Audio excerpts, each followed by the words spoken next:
Demographia a publié les résultats de son enquête internationale sur l'accessibilité financière et a révélé que, après Hong Kong, Vancouver est la ville la plus chère du monde.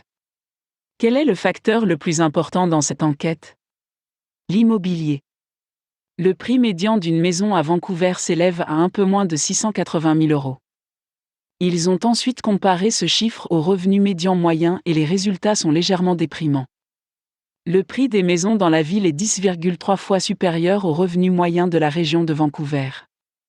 Cela signifie que même si un Vancouverois pouvait vivre à l'abri des dépenses et des impôts pendant 10 ans, il aurait tout juste le droit de payer une maison moyenne. Parmi les facteurs qui contribuent au coût de la vie élevé à Vancouver, citons les restrictions en matière d'aménagement du territoire et les réglementations qui interdisent la construction de maisons en rangée dans les quartiers de maisons individuelles. Les règlements de zonage en matière d'aménagement du territoire visent à réduire la quantité de terrain utilisé pour les projets de construction afin de préserver la beauté naturelle de Vancouver, mais ils sont à un coût élevé. Avec un nombre limité de maisons sur le marché, l'immobilier a explosé.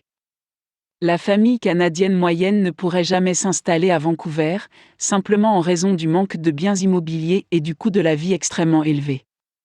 Bien sûr, pour ceux qui ont investi dans le marché immobilier de Vancouver, c'est une bonne nouvelle. Il est extrêmement facile de transformer ou d'échanger une maison, surtout une maison individuelle. Les bénéfices augmentent chaque année qu'une maison est possédée et continueront à augmenter selon les analystes. En fait, depuis 2001, le prix des maisons à Vancouver a augmenté de 100%.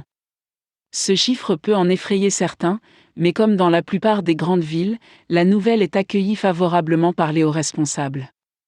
Tant que les revenus continueront d'augmenter, le prix des maisons ne sera pas un facteur dissuasif. Le nombre de nouveaux résidents à Vancouver ne cesse d'augmenter chaque année.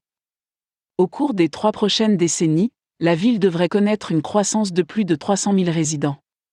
Ce nombre signifie une plus grande demande de logements et moins d'options disponibles. Même si de nombreuses personnes continuent d'affluer à Vancouver, beaucoup d'autres quittent la ville. Les jeunes, en particulier, ont du mal à se faire une place dans la région métropolitaine.